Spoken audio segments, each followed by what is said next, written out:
Hi everyone! Today I'm just going to be doing a presentation about how to do your own photography. So this can be headshots, glisten day of action photos, and other personal things, but just a walkthrough of some of the basics of solo photography. So the first thing I always like to start with is just getting hype, having a good time. And I think this is especially good if you're not into taking pictures, if that's not something you do very often. It can be good to just do something fun to sort of like build your confidence and get used to having a good time. Your pictures are always going to come out better if you're in a good mood, sort of feeling yourself, having a good vibe. So you just want to take some time to do something that brings you joy, something that feels good to you. So you can dress up in whatever way that you like to. So you want to, get in drag, that's fine. If you want to just put on like your favorite shirt or whatever makes you feel good and makes you feel the most you. You can play with makeup if that's something you enjoy. I always love blasting music. That's something that really makes me happy. So pull out your speaker, your favorite playlist, bop some tunes. Um, I also like, sort of just in preparation for taking photos, it can be good to just pose in the mirror. So getting used to posing, watching the way your body moves, what poses look good, what poses you don't like as much. Um, Also, you can just scream. Like, if you want to just let it all out, have a cathartic moment, scream in your car, scream into a pillow, scream outside, do whatever you gotta do. You can call a friend. If you have a friend who you know will hype you up or who you just have really good conversations with, you could definitely just have that there as just another avenue for building confidence. It can also be fun to play with filters. I love Snapchat filters. Everyone looks good in Snapchat filters. Take some selfies, feel yourself, have a good time. You can also take a nap. You're not going to take good pictures if you're tired and sad and like lethargic. So if you need to sleep, if you need to rest beforehand, definitely do that. Eat something.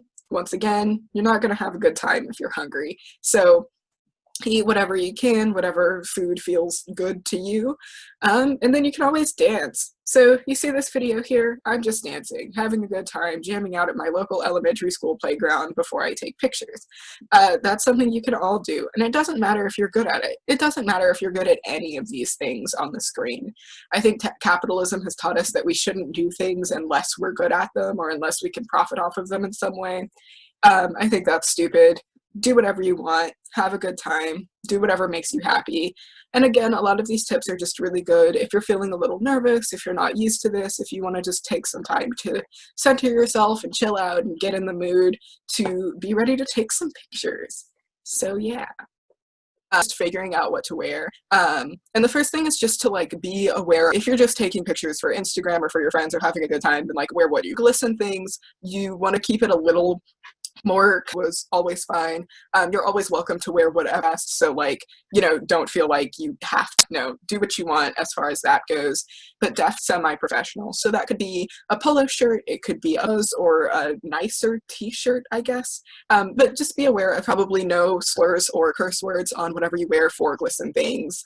Yeah, if you're doing something more casual, like for one of the glisten days of action or something, then you can definitely just take more professional headshots. Then it might be better to wear something a little dressier or a little thing that you're comfortable in. And again, especially if you're not used to posing and taking, to feel good and look good in your pictures, if whatever's too small or too big or just uncomfortable in other ways. So just because you think it looks good in photos, wear something good on camera. And this is specifically about like certain look great on camera. So definitely I recommend it up on a hanger and take like a test picture in whatever environment happens when you're taking pictures in that item of clothing. Skin tone and your environment. So I know there's always people who will say like, where they think it's stupid. Just like, don't wear clothes that are the exact same color in pictures. It can often be off-putting and just like not the ideal.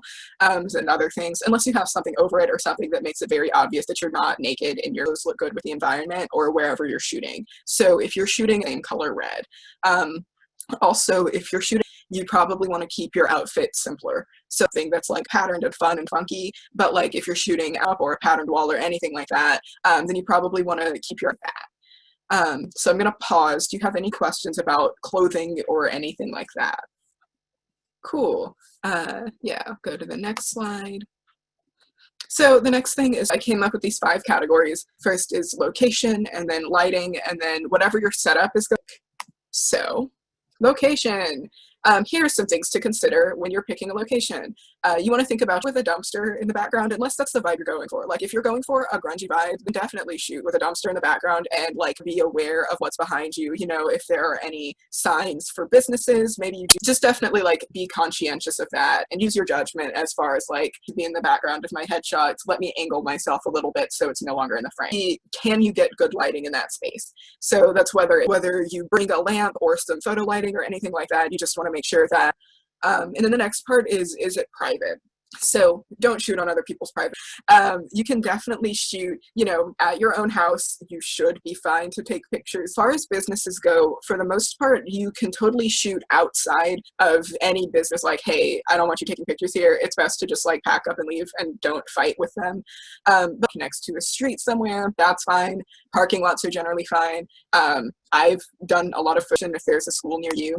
And I was just going to go through this set of photos to sort of show you some of the like so like this first one, I took pictures in front of this red fence because it can be something to consider if you want to coordinate your location with your outfit, like say whatever, which matched the pink makeup. So I wanted to take pictures there, just like the curtain that hangs over my window. And that was great because that's something you also want to be aware of. So like for day of action photos, it's the graphics team can like edit them and figure all of that out. And it's easier to do that in front of something really patterned or really busy where it's harder to edit that out. Drops. So this is just like a big black sheet that I hung behind me. It's not great, really contrasts well. So if you want to stand out in your pictures, you might consider picking a background clothes you're wearing.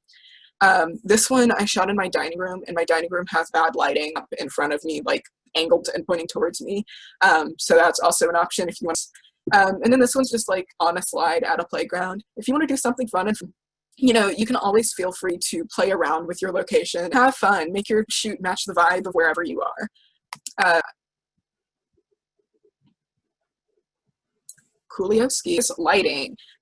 So yeah, this is just sort of the basics of light. Your light source should always be in front of you.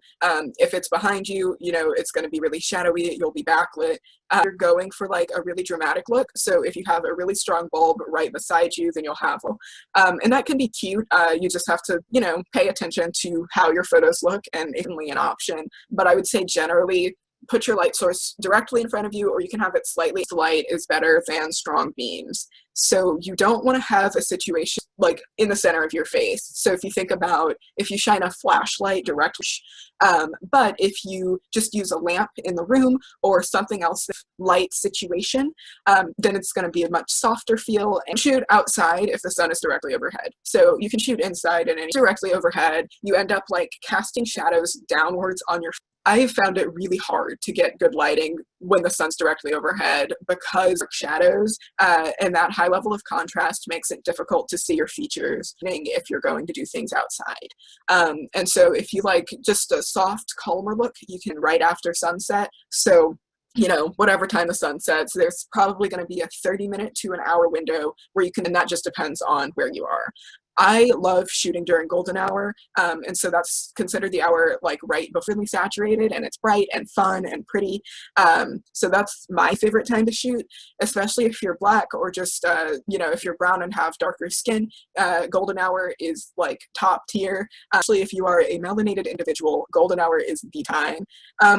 And then the last thing is just like when you're making lighting choices, you want to consider how much can be fixed by editing. But some things are going to be more work than others. So if you do a shoot outside and you have pretty good natural lighting already and you just need to make a few adjustments, that's going to take less time and have to fix a whole bunch of things. And also there is a point where it's just not fixable. So like if I take a picture with flash and my room is pitch black, I can't edit that to be good. So just to think about like, yeah, so that was information. Any questions on lighting? What are some good editing apps? Yeah, so we'll get to that in a sec. I have a whole thing and I'm going to walk through editing a picture. So yes, let's see. Yeah, Aiden said PixArt. I really like PixArt. Nick said, what light source should you use for outdoors? So the sun is always like the go-to. If you need extra light, depend from your house. So if you have some lamps, if you have some other things, you can just sort of put them on tables or on boxes and lean them so that they point towards you if you need that extra light source. I own a couple of like umbrella lights, and so they're what you see in photo studios. They have like and that helps diffuse the light. You can buy those and use them for outdoors, but if you don't see yourself as someone who's going to be taking pictures often, then I wouldn't recommend investing in that. But yeah, definitely use the sun and then augment with whatever portable lights you can find. How much do they run, like umbrella lights? I think mine were 30 each, and I don't think that's a bad price. Mine aren't great. They're like, you know, very basic. I'm sure if I took them to a real photographer, they would laugh, but they work and they provide a light source. So you can get them on Amazon. Amazon is bad, would not recommend. However, they'll be a lot cheaper on Amazon than if you get them from a 30 and 500 bucks on them. So yeah. Nick asked, what do you suggest if my phone just has poor camera quality? Yeah, so that's definitely something to consider. And like, you know, I'm not going to tell anyone to get a new phone or a new camera. So you do what you can and then you fix as much as you can in editing. And I think with a lot of low quality things, like there's a lot that I'll walk through some of my like editing basics, I guess, in a second. But yeah, cool. Let's see. Yeah, you want to put your camera somewhere. And so I bought a really cheap tripod. I would stop supporting them. However, yeah, so I bought a tripod a while ago, like 20 bucks. It was cheap. It's more like the one you see in the top to 5 feet tall, and you just clip your phone into it. So that's what I use now. But before I got the tripod, I would just prop my phone up against whatever I could find. So I'd prop it up in trees or on the ground or on a chair or on a table, or I'd stack some rocks, or I'd put it on a water bottle, like whatever I could find to get my phone in the right position. That would be what I would use. Definitely have taped my phone to many walls in order to take pictures. But yeah, this is just like some ideas. If you need some creative ways to stand your phone up, you can get a phone stand. I know some of the pop sockets have like suction cups that allow you to put them on walls or whatever. So that's something you could consider getting, but also just like, yeah, boxes, anything you find around your house is totally an option. So this was shorter, but any questions about like camera setup? Lit. Next, timers. I take pretty much all of my pictures with the self-timer feature. For headshots, like technically you can take selfies, but it's hard to get angles that make it look like they aren't selfies and using the self-timer. I take all of my pictures pretty much with the front camera. That way I can see like where I am in the frame, how my pose looks. If my arm is in a weird place or something, then I can move it. So I would definitely recommend always using the front camera. I know for some folks, the back camera does give you better quality. So if you notice a substantial difference and you want to use a back camera, then you definitely can do that too. You just have to be more aware of like where you need to be in the frame and how your posing looks. And I would say consider investing in a remote shutter. You can get them super cheap. They're just like little Bluetooth devices and they have a button on them and you can hold them in your hand while you take pictures, but you don't have to. So you can just stand there and like move your face around and take pictures and keep pressing the button. And that just makes it easier and you don't have to keep walking back and forth to your phone to press the shutter button. And you can get those, again, super cheap. I think I got mine from Walmart. You can buy them from photography stores. I'm sure there are Instagram shops that sell them. So mine was like 10 bucks. You can get them very cheap. And then also, whenever you're setting up your camera, you want to watch out for shadows. So especially if you're shooting outside and the sun is like beaming towards you, if you put your camera between, I guess if you put your camera in front of the sun on your body, so you just have to find whatever the right angle is to still get good lighting, but also not to have that shadow falling directly on you. And then you always want to take test shots. So before you commit to taking like 50 photos in one set, you just want to make sure your shirt, you want to make sure that the lighting looks okay, all of that. Just take a couple of test pictures before you commit to any specific thing. Yeah, questions? Cool.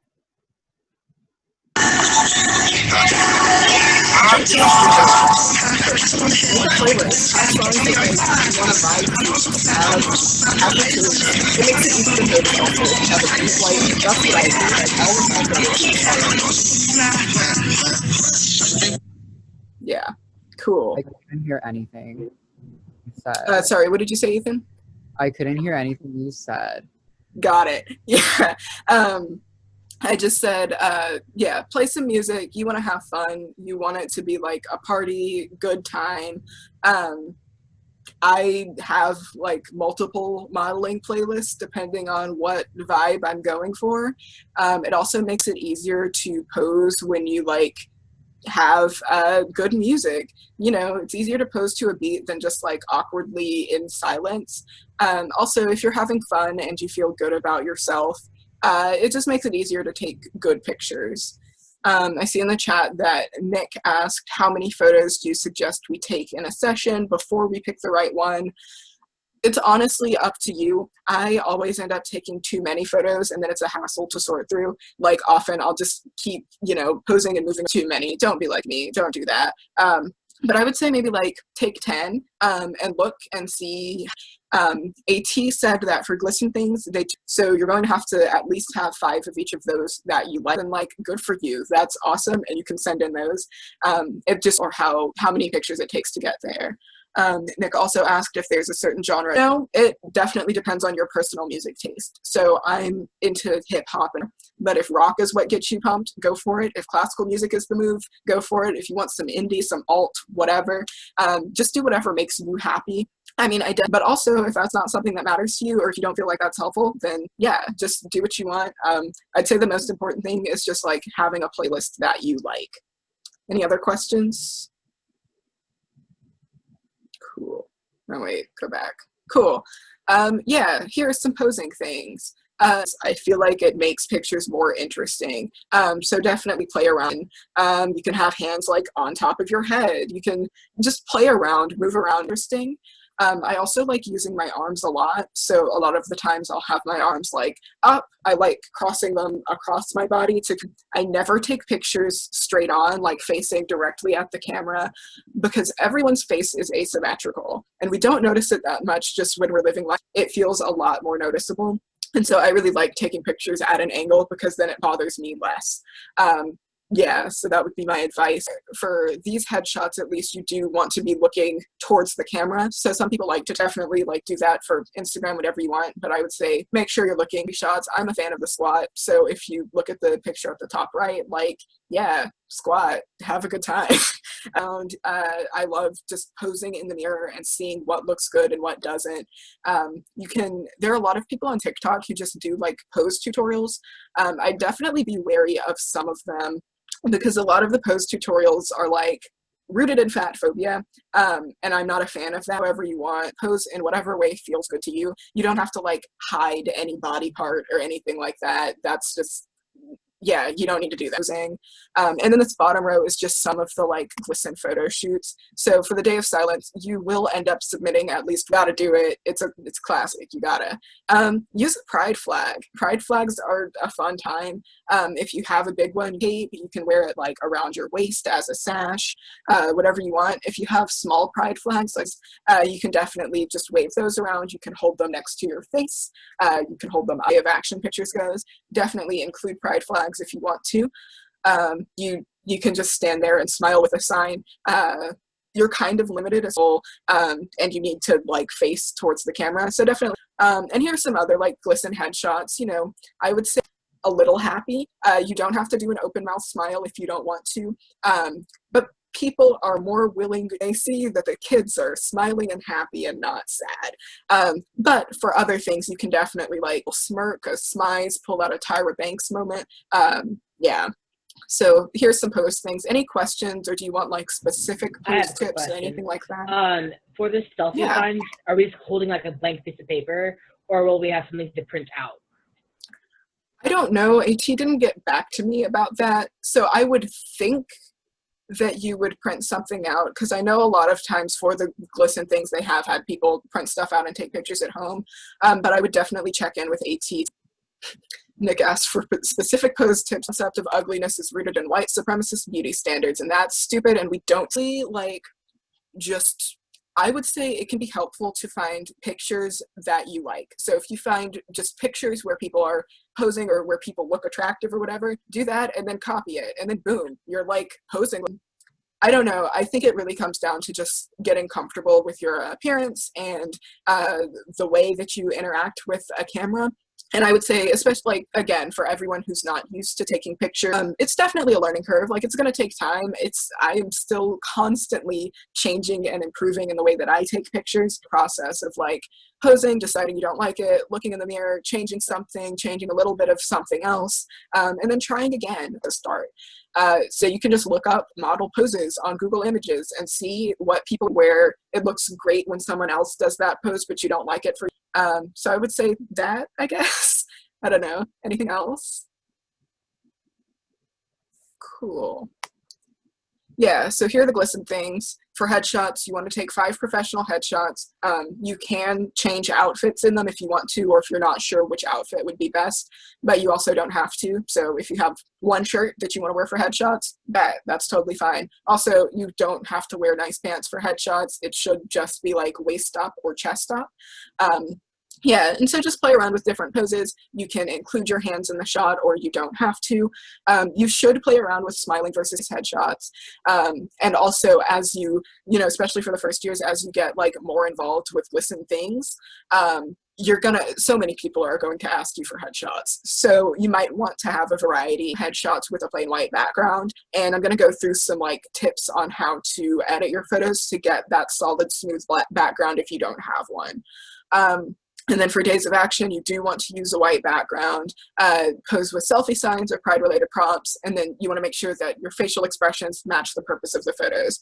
So like if you're taking pictures for Trans Day of Remembrance, maybe don't be laughing, but if you're taking pictures for like Solidarity Week, you can totally be smiling and fun and happy. I see that Aiden asked, so I can ask AT and we can maybe discuss it in the meeting after this, not sure. But either AT will let you know or I will send you a follow-up email probably tomorrow. Any other questions about glisten things? Cool. So the next thing is going to be editing. So I'm going to stop sharing and then I'll reshare and I'm just going to.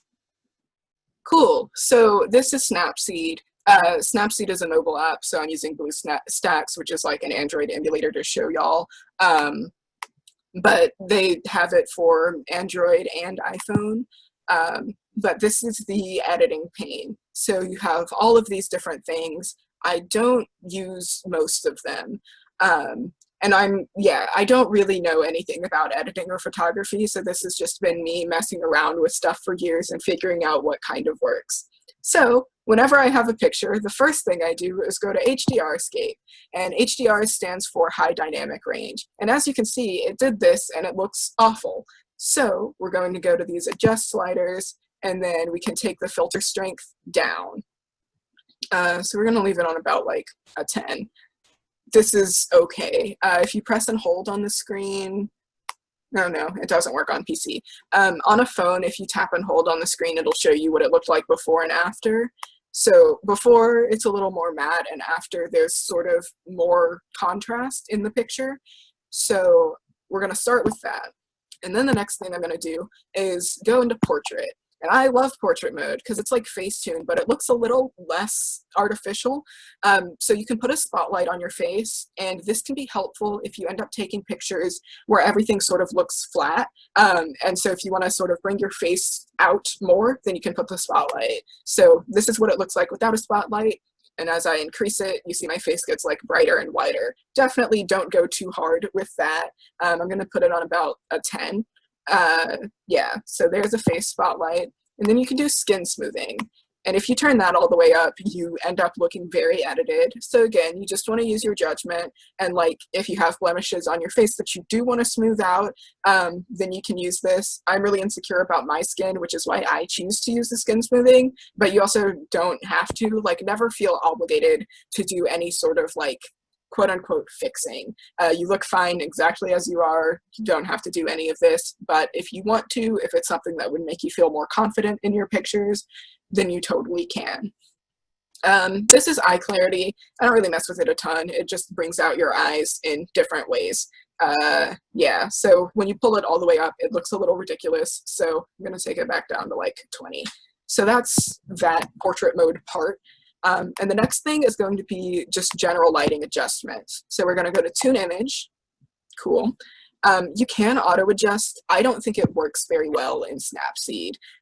Like I don't feel like that did anything. Here's the before and here's the after. Like it's very minimal. So usually I mess with the sliders myself. The first thing is brightness, and that's just how bright your picture is. You can make it really overexposed, really underexposed. And so how you adjust that is just going to depend on what your lighting situation is. So I think the brightness is actually fine where it is. This photo looks okay. So we're gonna leave it here. Aiden says the underexposed is kind of a vibe. Okay, yeah, we can go with that. And again, like photo editing is an art, so definitely do whatever you feel is good, or whatever you think looks nice. So yeah, we'll leave it about like 50% underexposed. The next category in adjusting is contrast, and that's going to be what the difference is between the white tones and black tones. So if I turn the contrast all the way down, you see it's very like, I don't know, there's not a lot of contrast in the picture. It's all sort of in the same color range. But if I turn it all the way up, it looks very deep fried. This is how you make deep fried memes. You just turn the contrast all the way up and then you turn the structure all the way up. So I do think this is a little like ashy, cloudy looking. So I'm going to turn the contrast up a little bit. And again, when you're editing photos, sometimes it's good to just take the sliders and go back and forth and see if something looks better than something else. If nothing looks better, then I would just reset it to 0 and move on to the next thing. I'm sure some of you are better at this than I am and like know how to do photo editing, but I don't. So here's photo editing for dummies. Saturation. This determines how saturated your colors are. So if you turn it all the way down, we go to grayscale. Grayscale is really cute, especially for personal photos, whatever. For glisten things, I'm pretty sure you're gonna wanna keep things in color, but we can turn the saturation all the way up and then you'll end up looking very orange, and that's not ideal either. I do want this picture to be a little more saturated than it is because I like colors and things. So we'll turn it up to like here. And in response to your comment in the chat, I know how to use this program, but there's like a science to how all of these things work together. Don't understand any of that. I just know the effect it has on my photos, and that's what matters. The ambiance, this is another thing that I don't really know much about, but I like messing with it.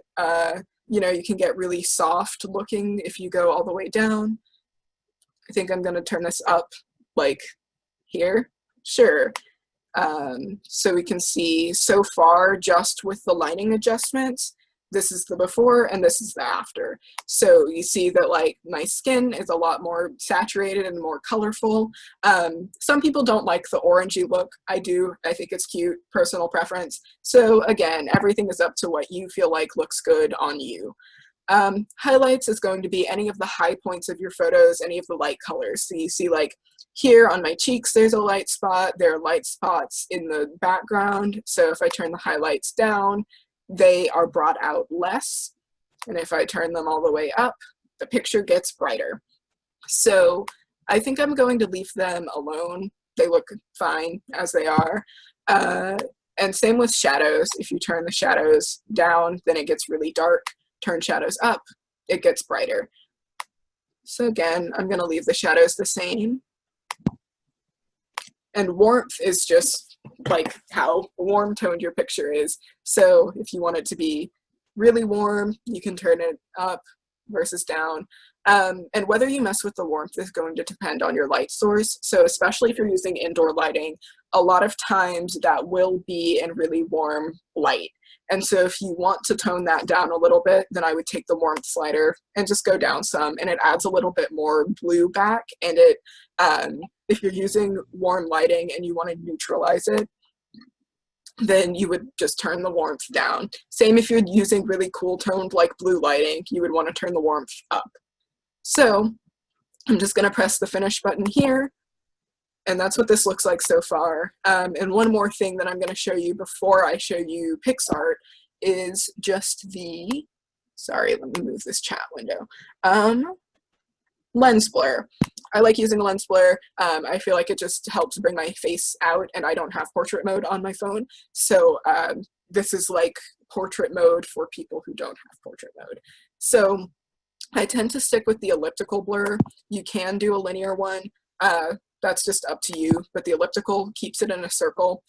And I like to keep my blur strength low. That way it's not, I guess, as obvious. So we'll put it on a 10. I don't usually mess with the transition. I go with the default. And then the vignette strength is just like, do you want the edges to be darker or not? So I like the dark edges. I think it's cute. We're going to put this on a 30. And that's that. So if we finish this way you can see, maybe, well, let me show the before. No, that's sad. Well, okay, so here's what it looks like now.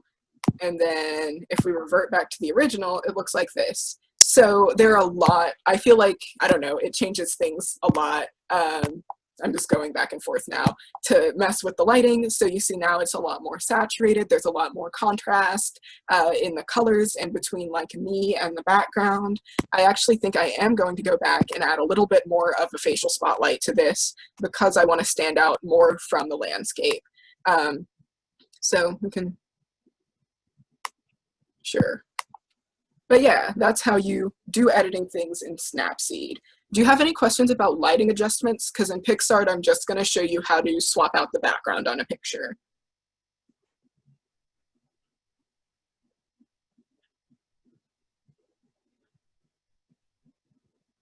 Cool, so I'm going to stop sharing and reshare again. I personally use Snapseed more than I use PixArt. But PixArt does have the same like lighting adjustment capabilities that Snapseed has. Sorry, I just like forgot about words. But so I took this picture in front of a white background, and I would say anytime that you need a solid background for a picture, you want to take it in front of a solid background. And then you can just edit it to be even more solid or to be the right color. So you see there are like some shadows here. It's not completely flat. So what we're going to do is go to cutout in the bottom. If it loads, yes.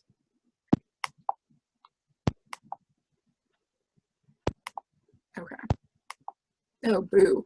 On a phone, there will be and you click on the person and it should automatically outline you. And the reason that you want to take things in front of a solid background if you're going to try to replace the background or anything is because it does a way better job of outlining you and not getting anything else or like messing up your hairline or anything if you have a solid background. So like cut out of myself just to show you the process for changing to a blue. There's me. I'm going to chop myself out of the picture.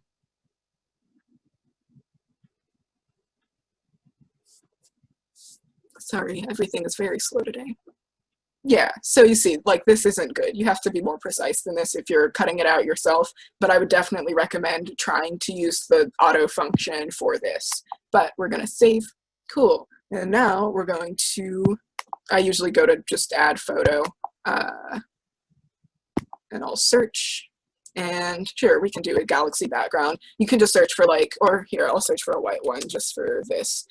If you want a fun background for personal whatever, like whatever photography you're doing, white backgrounds. Another thing you can do is just make sure you have a photo of solid white saved to your camera roll and just use that photo for the background. For now though, we're gonna be fun and we're gonna use these clouds because why not? And I'm just gonna cover myself with the clouds. And cool. Clouds. So now you have a new background. And then you're going to go to add photo at the bottom. Is it not showing up? That's so sad. Sorry, I'm not used to this program. So, okay, what we're going to do instead is we're going to save this to our gallery. And go back, save draft, sure. And then we're going to create a new thing. So yeah, we'll go to a white background here and we're going to add photo. And then you pick the sticker that you just created. So that's this one. and then boom, you're on a white background. Sorry, that was very roundabout because I don't know how to use this yet. But as you can see, it's a process. And if you have questions about it, you can definitely email me. I know that I didn't explain that super well, but check mark button to finish, maybe. Cool. And then you can don't get PixArt Pro or do whatever, and then you just download it. So C meeting starts in 4 minutes, and that's all I had. So if you have any like last questions or anything, happy to answer those. And again, you can always email me. Yeah.